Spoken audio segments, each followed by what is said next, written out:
Welcome, Power fans, to the West Bend Power Coaches Show. We are live at Blondie Pop in downtown West Bend, and I'm joined today by Associate Coach and General Manager Jeremy Ebert. Jeremy, welcome to the podcast. Thank you, TJ. It's good to be back on here again. Yes, it is. It's been a couple of weeks since we've been here. New location.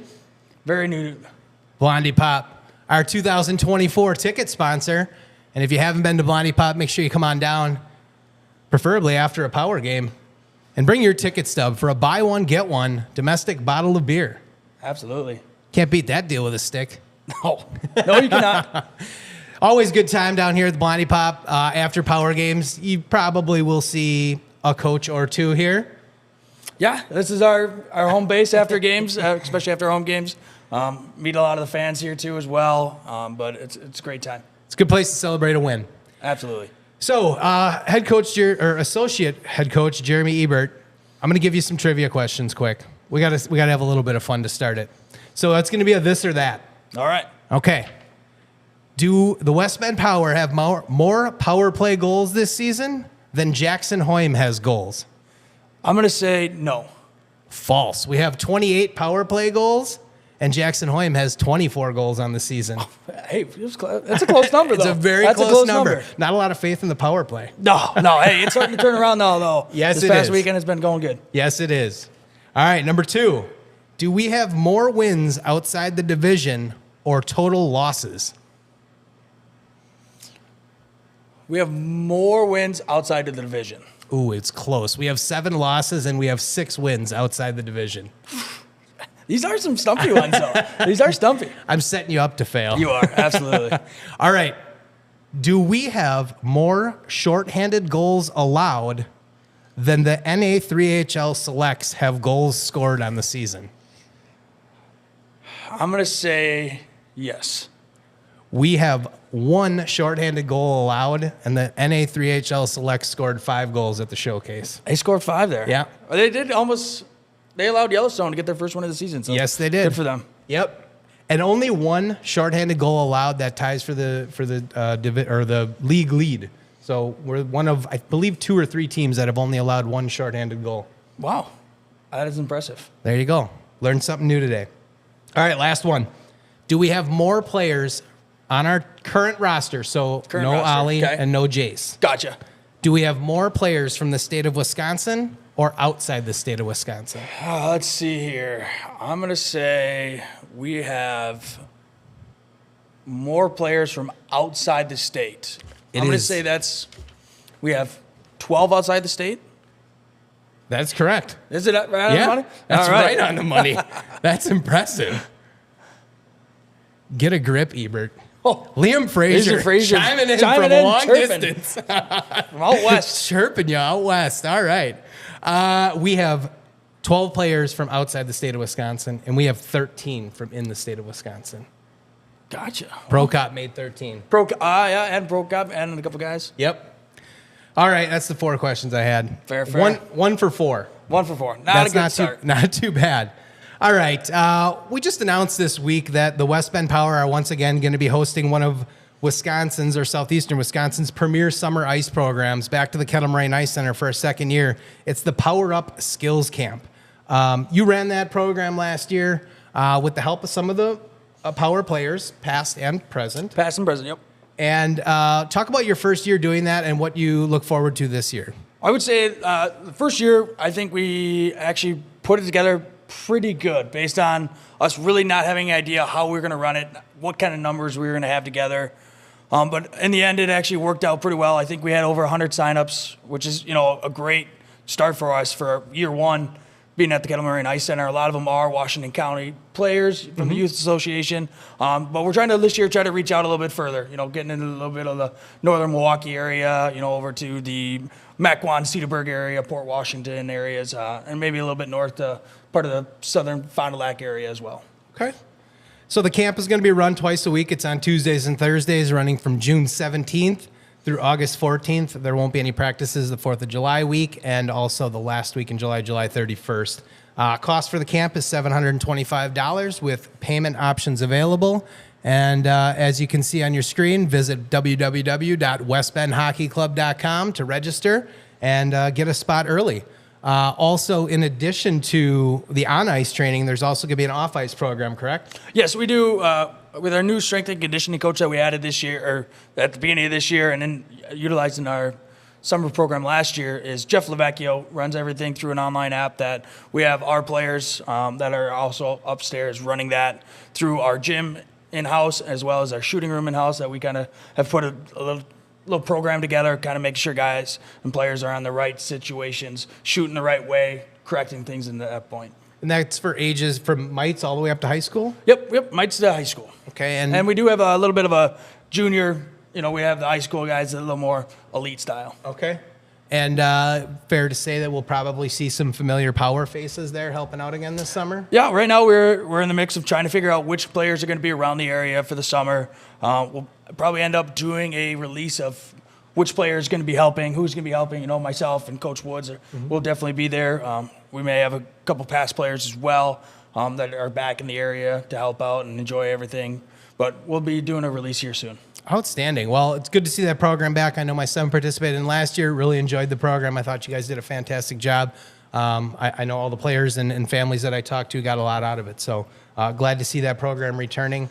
And are we also trying to get a junior power spring team together, or is that? The plan right now is to do a spring program. We're not really sure. Again, spring hockey is, interferes with a lot of vacations, a lot of spring sports. So it's very tough to kind of get the right teams and enough players to play. But as right now, we're looking to just start kind of the U10, the U12, 14, up to 16s right now. It's kind of where we're looking at. You never know if we add another team or not. Sure. Okay. Well, good stuff on the Power Up Summer Skills Camp. Again, westbendhockey.com to register for that. Let's talk a little bit about your role. Mentioned associate head coach and also general manager. A little bit of a balancing act for you for the coaching aspect of it and also the recruiting and general manager side of it.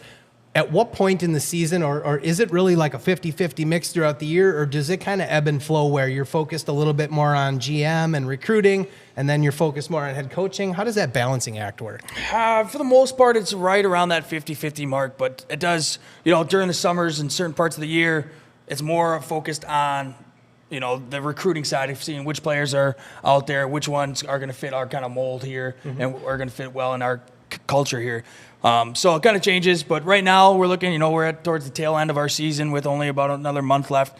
Right now, all the high school teams from all over the Midwest to all the AAA teams and Canadian teams, they're all playing in the middle of their seasons as well. So right now I'm looking a lot on bus trips. I'm usually on my computer watching games on the way home or on the way down. I'm sitting in my living room or in the office, just tuning into a few games here. I have eyes on guys and hear a lot from even our players, right? Our players are one of our biggest recruiters of, their buddies and people that they've grown up with or previous high school players.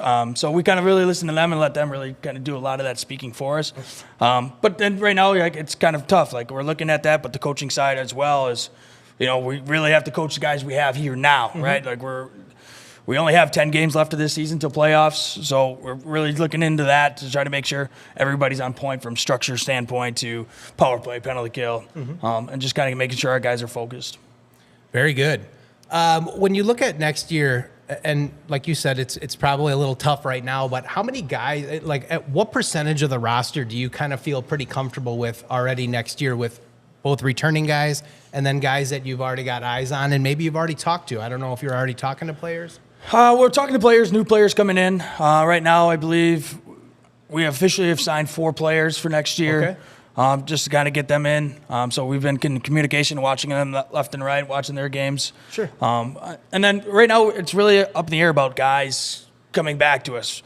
They're going to take some time after the season's over to really kind of test their future, right? Like they're all kids at an age where they wanted to play hockey another year, or maybe they just don't love the game anymore, but school is an option now, right? That's a big thing to make if they get into schools, especially a lot of kids now getting into dream schools. It's hard to kind of convince them back. And we've had that with a couple guys. Last year, I believe Will Cohen, he went to the University of Iowa.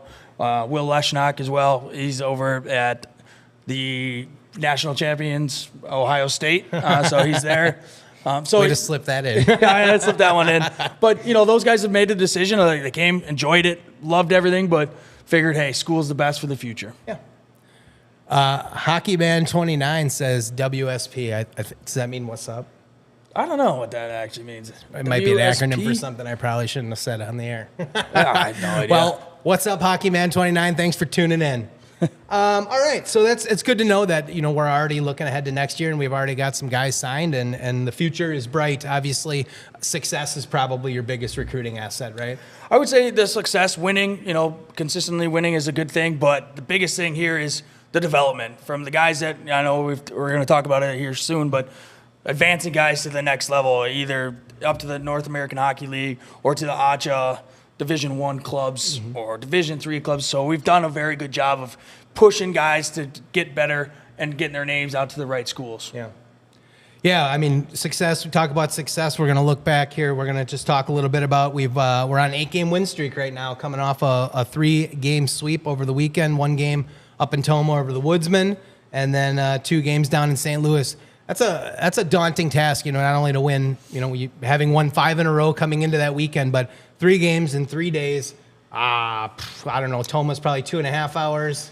It was about 3 hours up there from there, and then you're looking at probably 7 hours from Toma down to St. Louis. So we did the math on our way home yesterday. So we were out for 54 hours from the day the bus left to the day it pulled right back into the Kettle Moraine Ice Center. So 54 total hours. We used about 17 of those hours sitting in the bus driving. Oh my God. So driving, like we talked about, from West Bend to Toma, from Toma to where we stayed midway through the night in Rockford, Illinois, and then carried on the extra 4.5 hours down to St. Louis, and then coming all the way back. So that was 17 hours. We estimated about 8 hours of that trip. We were on the ice playing in warm-ups. Yep. And then, you're looking at a couple hours of stopping for food and those things and whatnot. And sleeping, you add another 14 to 16 hours. So then there's about 13 or so hours of just miscellaneous stuff that we were there for. That first game in St. Louis Saturday, so you mentioned you stopped halfway, and then, it was a 2:30 game? 3:30 game. 3:30 game, so you didn't even have all day to kind of prep. So not only are you traveling, not only have you already played a game, you've been on a bus, in a hotel, and now you got to get off of routine and play a hockey game against a very competitive St. Louis team. Yes, they've been very good this year. They've done a very good job with the structure, getting the right players and then the right mindset. So they've been kind of a fit for us this year. I think beside this past weekend, 4 out of the 6 games or whatever it was, we've gone into overtime. So they've gotten a point out of it and whatnot. And they've been in the lead a couple times too as well, when we've kind of overcame adversity and pulled out. Yeah, that's been a team that's been a struggle for us all year, and credit to them for pushing us to our limit, but credit to you guys as well for coming out of those games with wins, some of them in overtime and some of them a little bit more lopsided. But, I mean, that was your last loss, was December 27th, 3-2 overtime loss to St. Louis right here in West Bend at the Kettle Moraine Ice Center. So good stretch of games. Haven't given up more than 3 goals since December 4th. That's impressive, for anybody in any league, really. 3 goals, but it all goes down to our goaltenders. They're putting in the work all the time. But they're communicating with our defense and our offense of really coming back into the zone and playing a solid defensive structure and not allowing some prime areas to score from. And you're scoring goals. I mean, last 4 games, you've scored 6 goals. I mean, you're putting points on the board. Defense is stopping. Goaltending's good. Things are clicking right now. Yeah, things are starting to click. I've mentioned it too before. Power play and PK are really starting to kind of come along as well. They're all starting to learn. Towards the end of the year, you get these guys that are age-out players, and they're really starting to buckle in. They're like, hey, my career ends soon in the junior world. So they're really starting to come along and pull everybody else with them. That's probably one of the benefits last year of making to the Fraser Cup, is those guys probably realize how special that could be to not only get there, but to make a run at the Fraser Cup, and may not be back here again in your hockey career or your junior career. So nice to get a taste of success. Nice to see the team being successful, winning some games, and ultimately that led to the announcement today that the West Bend Power have officially clinched a playoff spot in the 2024 playoffs. 2024-25 playoffs. Yeah, no, it's been great. The boys, they've been working very hard, putting in the work on the ice and before practices, but also up in the weight room.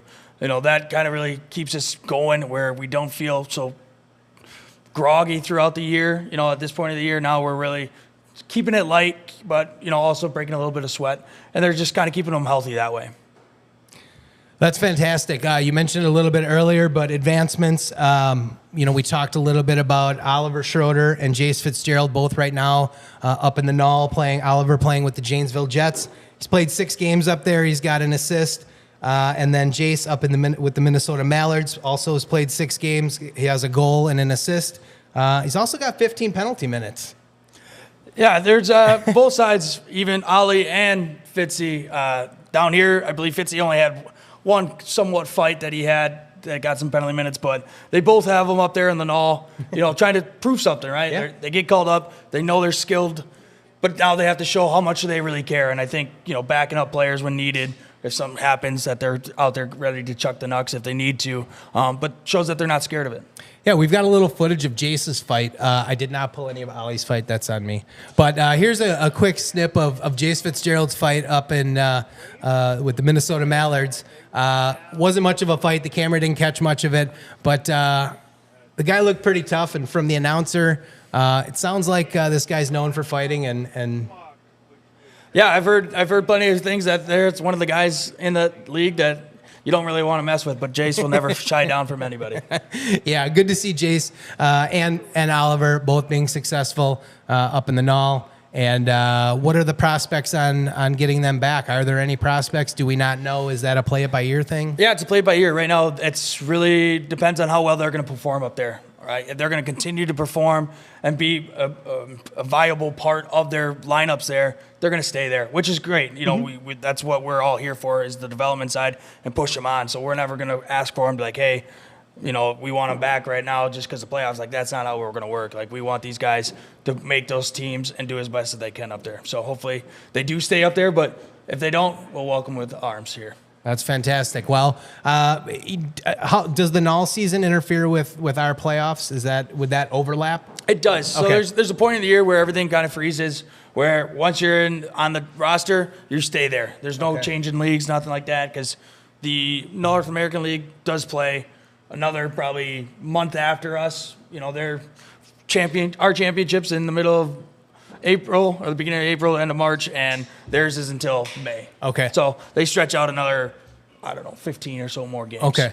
So you mentioned, rosters locking down. Is there a trade deadline in the NA3? There is a trade deadline, and it's coming up here soon. Okay. And does it work like other sports where teams are buyers and sellers, and you kind of, is there a point where you go, hey, we kind of maybe cut our losses this season and see what we can look forward to next year? And on the transverse of that, are we out there talking to teams and looking for players that may or may not be available?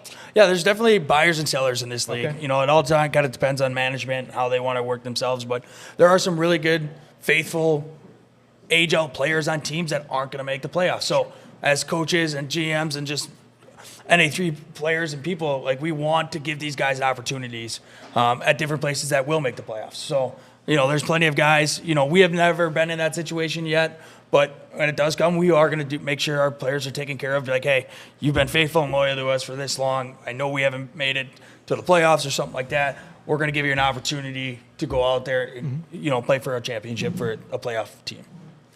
Well, we've got a series coming up this weekend at the Kettle Moraine Ice Center, Friday and Saturday. 7:30 starts on both those games against the Rochester Grizzlies, a team that's kind of had our number this year. We're 2-4 against Rochester. And what are we looking at? What's different about us? What's different about them?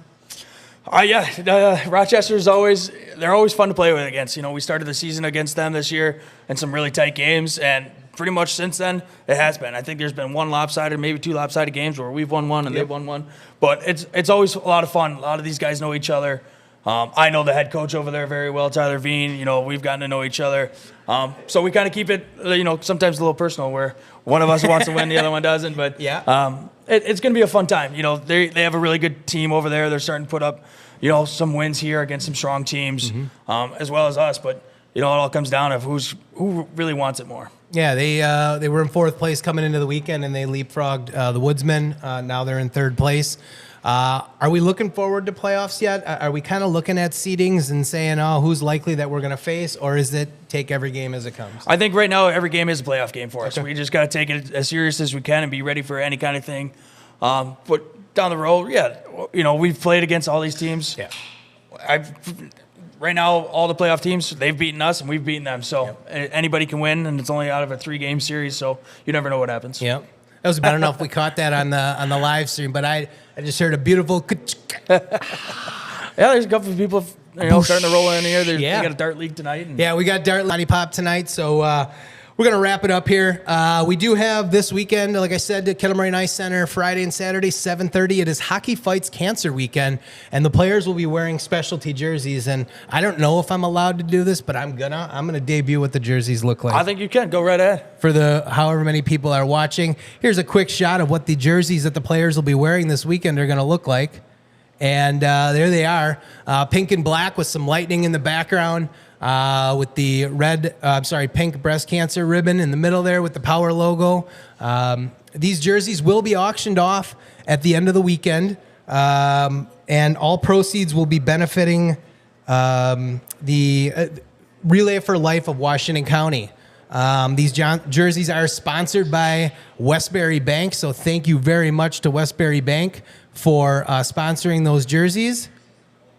And Friday, we've got a special tailgate sponsored by the Great Outdoor Supper Club. Friday night is going to be stir fry and egg rolls, and Saturday is rib night. I'm looking forward to Saturday night. I am definitely looking forward to Saturday night, getting my hands on some ribs. So once again, Westbury Bank, thank you very much for sponsoring those specialty jerseys, American Cancer Society and Relay for Life of Washington County. Looking forward to seeing all the fans out there this weekend at the Kettle Moraine Ice Center. And I think that's it. That's it. Ice Bears won. They did win. That's good. Big win for the West Bend Ice Bears. 3-2. 3-2. Congratulations to the Ice Bears. Also want to give a shout out to the Pee Wee A, the Washington County Ice Pee Wee A team for winning the Prison City Shootout in beautiful Waupun, Wisconsin this weekend, taking first place in that. I know the 10U girls also won a tournament that they were in. I believe the 12U girls won. So very successful weekend of hockey for the local youth. And the Power obviously sweeping on the weekend, and looking forward to good things coming this weekend. Yeah, absolutely. Appreciate you having me on here again, TJ. Appreciate you, Coach Ebert, and we'll see you guys soon. Thank you.